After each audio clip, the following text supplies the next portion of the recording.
Good morning बच्चों। आज आपका next topic atomic mass, molecular mass and mole concept. Previous classes में हम इस टर्म्स के बारे में कुछ बातें हम जानते हैं।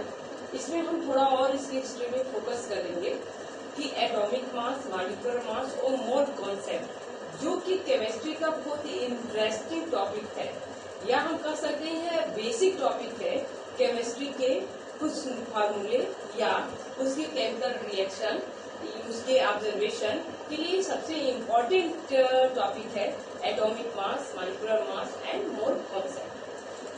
जैसा हम जानते हैं प्रीवियस क्लासेस में कि atom is the very smallest particle. Atom जो है वो बहुत ही स्मॉलेस्ट पार्टिकल है जिसको नेक्ड आई से देखना पॉसिबल नहीं है। तो इसमें इनके वेट, इनके मास, इनके एक्टिविटीज के बारे में हम कैसे रिपोर्ट करें या कैसे हम इसको बताएं, इसके लिए सबसे पहले हम कुछ लॉज के बारे में बात करते हैं। और लॉज से एक्सप्लेन किया गया कि किसी एटम का एटॉमिक मास कैसे एक्सप्लेन किया जाए। इसमें सबसे पहले और वेरी इंपॉर्टेंट एक्सपेरिमेंट या लॉ हम बताते हैं एवोगाड्रो नंबर का। एवोगाड्रो लॉ ने एक्सप्लेन किया कि equal volume of different gases at the constant temperature and pressure have the equal number of the molecule. इनका एक्सप्लेनेशन हम करें तो ये आता है कि अगर इक्वल वॉल्यूम में हम डिफरेंट गैसेस को कांस्टेंट टेम्परेचर और प्रेशर पर लें तो उस गैसों के मॉलिक्यूल की जो संख्या होगी वो ऑलवेज कांस्टेंट होगी या ऑलवेज इक्वल होगी। इस बेस पर हमने ये देखा कि अगर हम डिफरेंट वॉल्यूम में, अगर इक्वल वॉल्यूम में हम डिफरेंट गैसेस को लें तो प्रेशर और टेम्परेचर पर, तो उनके एक एटम का जो मास रेशियो है वह भी नियरली कांस्टेंट पाया गया। इस बेस पर यह एक्सप्लेनेशन आया कि हमें कुछ ऐसे एटम की रिक्वायर है जिससे हम उनका एटॉमिक मास को रिलेट करके हम एन अदर एटम के मास को हम एक्सप्लेन करें। अब एग्जांपल में हम लेते हैं कि अगर इक्वल वॉल्यूम में हम हाइड्रोजन गैस लिए और दूसरे गैस के फॉर्म में हम ऑक्सीजन को लिए, तो उनके एक एटम का जो मास रेशियो आता है वह 1:16 के बेस पर पाया जाता है। मतलब हम कह सकते हैं कि हाइड्रोजन का मास के ऑक्सीजन का जो मास, एक एटम का मास है वो 16 गुना हैवियर है। मतलब हम कह सकते हैं कि 16 time heavier than oxygen than hydrogen. मतलब ऑक्सीजन का जो एटॉमिक मास है एक एटम का वो हाइड्रोजन के मास से 16 टाइम्स हैवियर है। इस एक्सपेरिमेंट से हमें एक नई चीज आई कि ऐसे हमारा कोई भी एक ऐसा हमें एटम की रिक्वायर पड़ी जिसके रिक्वायर है जिससे हम उस एटम से के मास से रिलेटेड करके हम किसी भी एटम के मास को रिलेट कर सकते हैं, उसके मास को हम जान सकते हैं।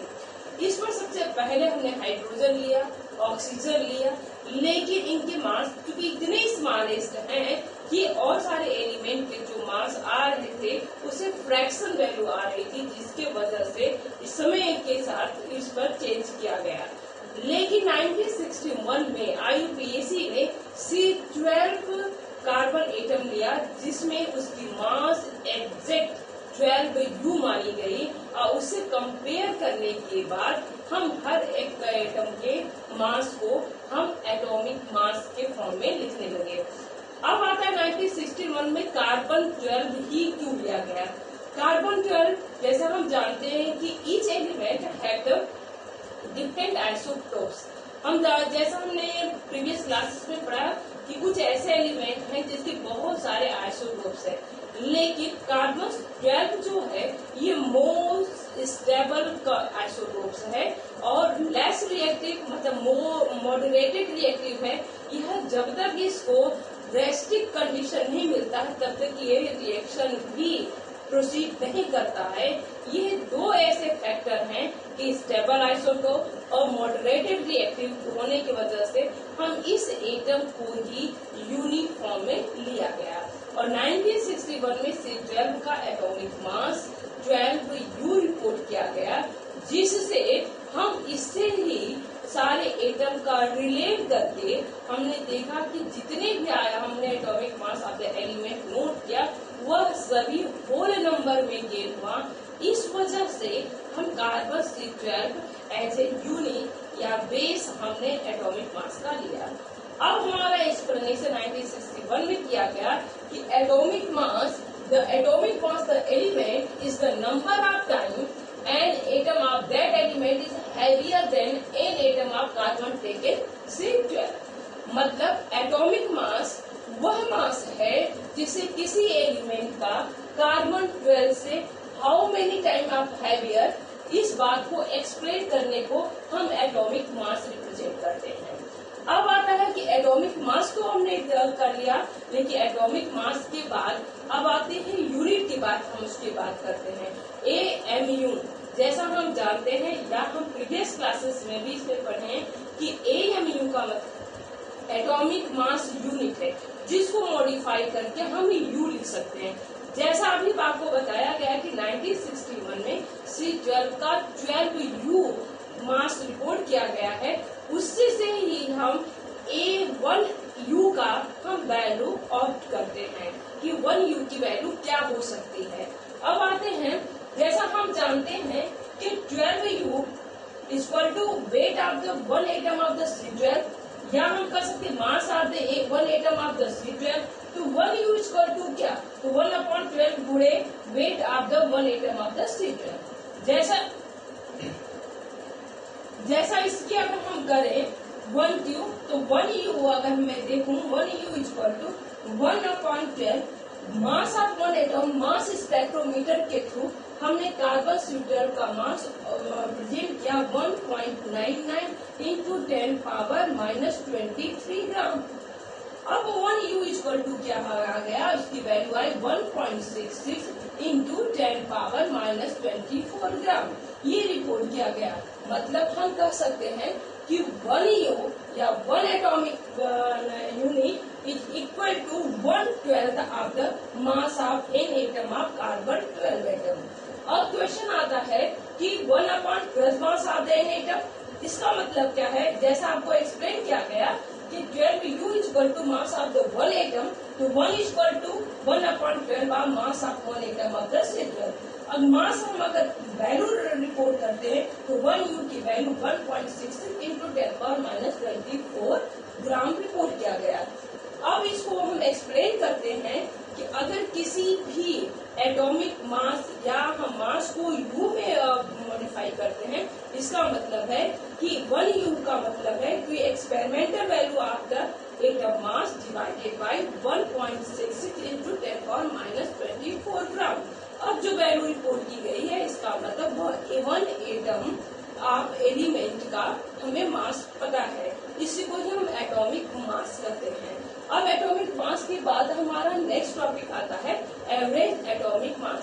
जैसा हम जानते हैं कि अब एक्सप्लेन किया गया है कि हमें बहुत ऐसे एलिमेंट हैं जिनके आइसोटोप्स नेचर में प्रेजेंट होते हैं, तो हम उस कंपोजिशन का हम परसेंटेज और मास को इस मास स्पेक्ट्रोमीटर से हम रिप्रेजेंट करते हैं, और उसी मास स्पेक्ट्रोमीटर के थ्रू हम बता सकते हैं कि आइसोटोप्स का उस कार्बन का जो वैल्यू आई वह एवरेज एटॉमिक मास यूनिट में हम प्रेजेंट करते हैं। एग्जाम्पल में आप समझे, जैसा हमने कहा कि कार्बन के हमारे 3 आइसोटोप्स पाए गए, C12, C13 and C14। Percentage के फॉर्म में अगर मैं देखूं तो C12 जो है 98.892%, 13 जो है 1.108%, 14 जो है 2 इंटू 10⁻⁻10%।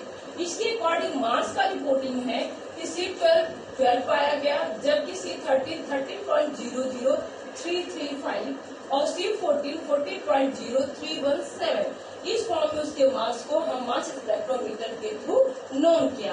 अब एवरेज एटॉमिक मास का मतलब है कि percentage multiply the mass plus another isotopes percentage multiply the mass and in सबको हमने ऐड किया और इसका एवरेज निकाला गया तो 12.011 U मिला, जिससे हम कार्बन क्या जो एटॉमिक मास है हम 12U रिपोर्ट करते हैं।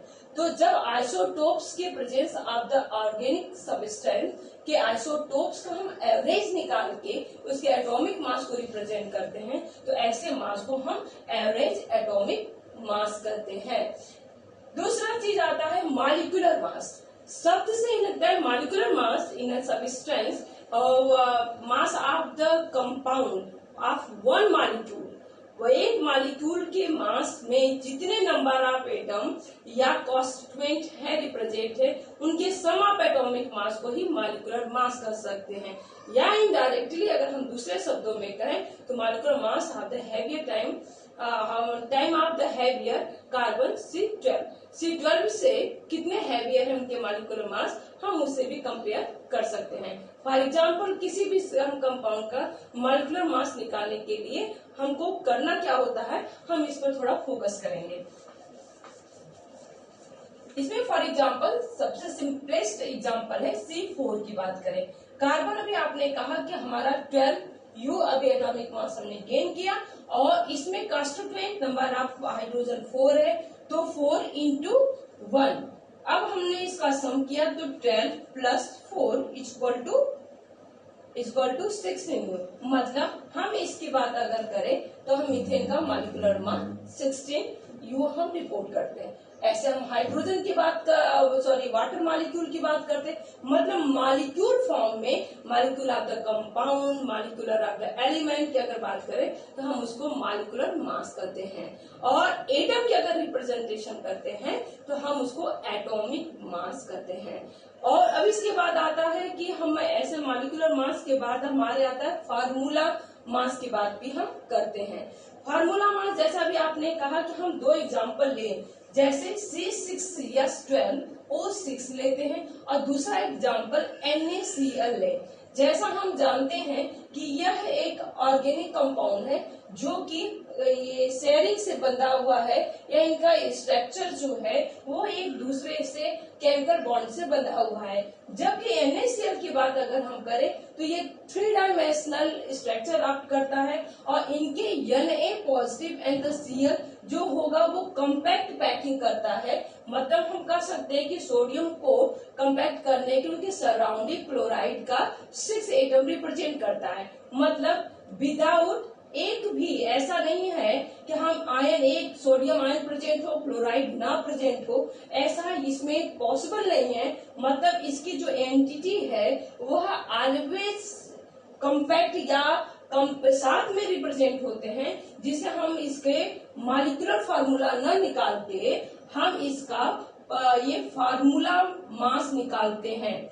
फार्मूला मास निकालते हैं मतलब हम दूसरे शब्दों में कहें कि formula mass always ionic compound का निकाला जाता है, जबकि मॉलिक्यूलर मास ऑर्गेनिक सब्सटेंस का निकाला जाता है, जिसमें वो बॉन्ड कोवेलेंट बॉन्ड से कोऑर्डिनेट बॉन्ड से बंधे होते हैं। तो हम इस बेस पे वैल्यू जो NaCl का अगर मैं देखूं तो ये वैल्यू भी सेम ही आएगी 30.35.5 मतलब 58.5। फार्मूला यूनिट भी अगर मैं निकालूं तो इसकी वैल्यू वही आएगी जो मॉलिक्यूलर मास का होगा।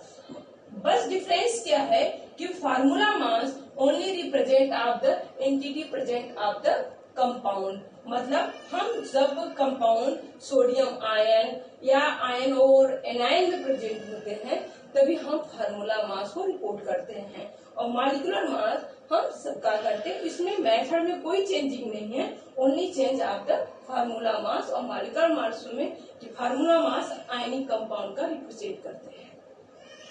अब इसके बाद हमारा नेक्स्ट टॉपिक आती है, इसके बाद हमारा नेक्स्ट टॉपिक आप देखेंगे मोल कॉन्सेप्ट। मोल कॉन्सेप्ट में यह हमारा प्रीवियस क्लासेस में भी हमें बताया गया, इस पर थोड़ी फोकस की गई कि मोल कॉन्सेप्ट क्या है। शब्दों से ही ऐसा लग रहा है कि मोल जो है यह किसी भी सब्सटेंस की कोई यूनिट को रिप्रेजेंट किया जा सकता है। अभी आपको प्रीवियस उसमें बताया गया कि जो मोल है वह हमारा बेसिक यूनिट में भी रिपोर्ट किया गया, मतलब amount of the substance represent by mole. एक मोल रिप्रेजेंट करता है अमाउंट ऑफ द सबस्टेंस।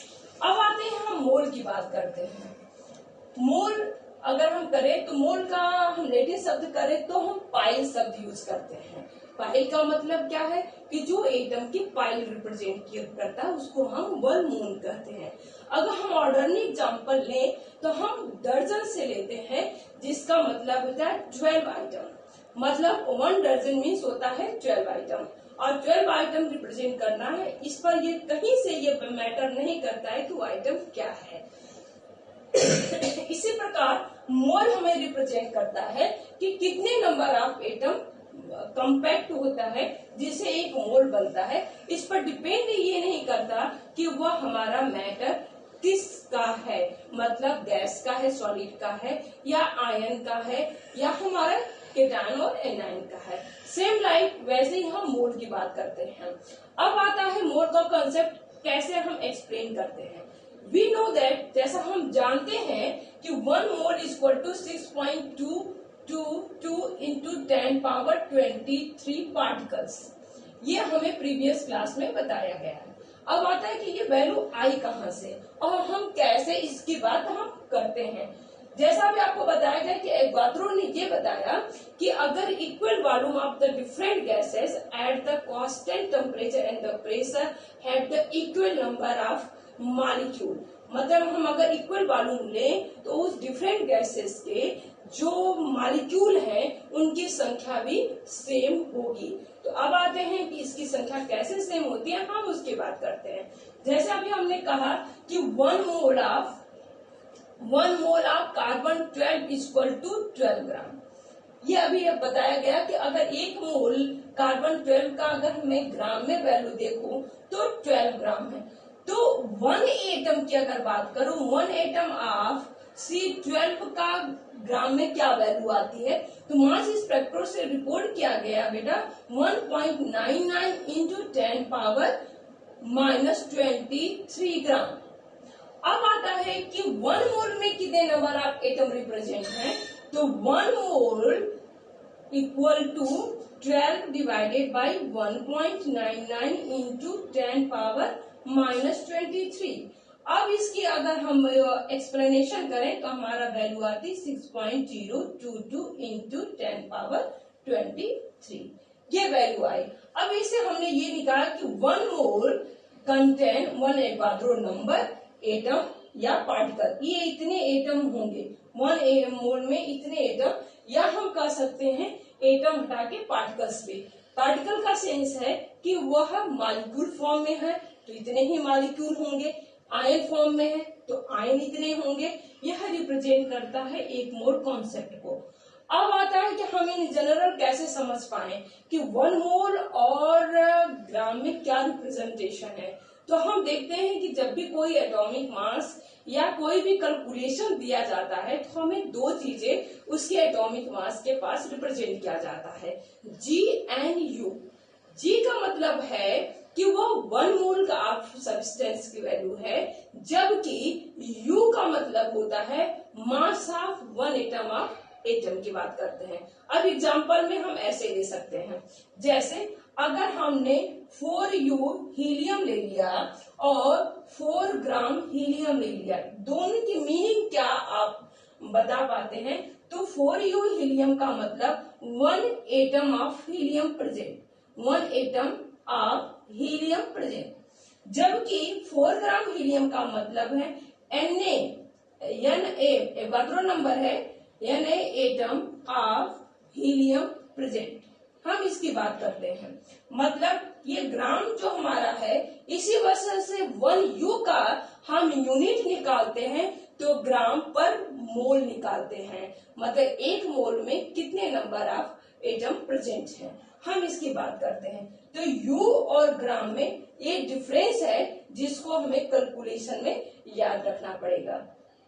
क्योंकि हमारा एक्सपेरिमेंट जो है वह कंप्लीटली एवोगाद्रो के एक्सपेरिमेंट या एवोगाद्रो के लॉ के अकॉर्डिंग चला, इस वजह से उनको ऑन एवर में हम इस 1 मोल कंटेन 1 एवोगाद्रो नंबर या 1 mole equal to 6.022 into 10⁻23 represent करते हैं। पार्टिकल का सेंस सिर्फ बच्चे ये है कि हम मॉलिक्यूल में लिखें तो मॉलिक्यूल पार्टिकल्स हैं, अगर आयंस में लिखें तो आयन है। मोल कॉन्सेप्ट जो है यह हमारी केमिस्ट्री का एक बेसिक है और बेसिक के होने की वजह से हम इसे सोल्यूशन, कैलकुलेशन और रिएक्शन में भी इसका हम यूज करते हैं, तो ये कैलकुलेशन हम कर सकते हैं। अब बेटा इस मोल पर हमारे पास ऐसे बहुत सारे हमारे क्वेश्चन आते हैं जिसको हमें सॉल्व करना पड़ता है। अब आता है कि अगर हमें कोई गिवन मास दे दिया गया है और हमें मोल कैलकुलेट करना है, तब कैसे कैलकुलेट करें? तो इसमें सबसे फर्स्ट ऑफ ऑल मोल को कैलकुलेट करने के लिए 1 mole equal to given mass, जो मास दिया गया है उस मास को डिवाइडेड बाय एटॉमिक मास। हम उस एटॉमिक मास से अगर डिवाइड कर दे तो जो वैल्यू आएगी वह एक मोल को रिप्रेजेंट करता है, और मोल रिप्रेजेंट करने के बेस पर हम इसको ही हम मोल में अकॉर्डिंग रिप्रेजेंट करते हैं।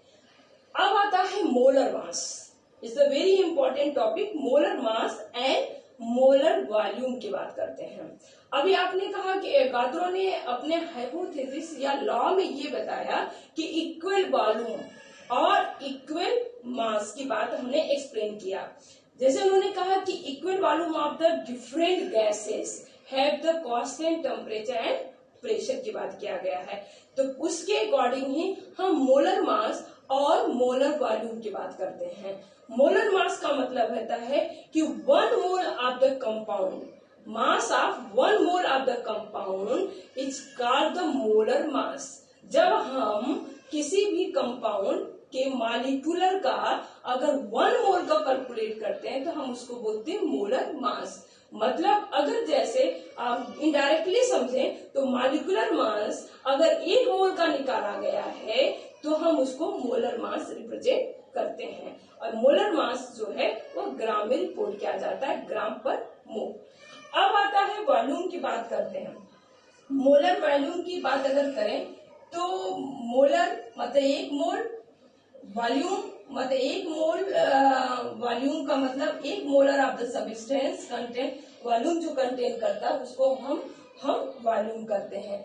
जैसे जब आपने कहा कि इक्वल वॉल्यूम, तो हम किस पर? Constant temperature and the pressure. इसका मतलब है कि वॉल्यूम के लिए हमें प्रेशर और टेम्परेचर पर डिपेंड करता है कि उस गैस की वॉल्यूम क्या होगी। अब हमने मोलर वॉल्यूम नोट किया गया कि अगर प्रेशर 1 atm रखा जाए, ध्यान रखिएगा, जब प्रेशर 1 atm और टेम्परेचर 0 डिग्री सेल्सियस रखा जाए तो ये देखा गया कि उस time 1 molar of the substance की वॉल्यूम जो है वह 22.4 लीटर किया गया या ऑब्जर्व किया गया, जिससे हम इसको मोलर वॉल्यूम कहते हैं। मतलब 1 atm 0 डिग्री सेल्सियस पर किसी भी गैसेस का या किसी भी हम डिफरेंट गैसेस की बात करें उनका वॉल्यूम ऑलवेज कांस्टेंट 22.4 लीटर ही होगा। बट लेकिन अब जो हमारी मॉडर्न थ्योरी है या जो हमारे कंसेप्ट आ रहे हैं, अब हम प्रेशर को एटीएम में न रिप्रेजेंट करके हम A1 बार में रिप्रेजेंट करने लगे हैं। 1 बार और 0 डिग्री सेल्सियस पर अगर बात करें तो हमारा मोलर वॉल्यूम नोट किया गया है 22.7 लीटर, क्योंकि जैसा हम जानते हैं कि 1 atm, अगर मैं लिखूं कि 1 atm equal to 1.01 bar, 1 atm equal to 1.01 bar. इस बेस पर हम देखते हैं कि जो हमारा मोलर वॉल्यूम आता है वह बार पर लिया गया या एटीएम पर लिया गया, उसके अकॉर्डिंग हम मोलर वॉल्यूम को कैलकुलेट करते हैं। और इसी के according molar mass, molar volume को हम रिप्रेजेंट करते हैं। मोलर वॉल्यूम रिप्रेजेंट करते समय आपको ध्यान रखना होगा कि वह कंडीशन एसटीपी पर लिया गया या हम बार के अकॉर्डिंग लिया गया, उसके बेस पर ही हम कैलकुलेशन करते हैं। इन जनरल अब के डेट में हम जो भी प्रेशर लेते हैं वो बार पर लेते हैं। ओके बच्चों, बाय।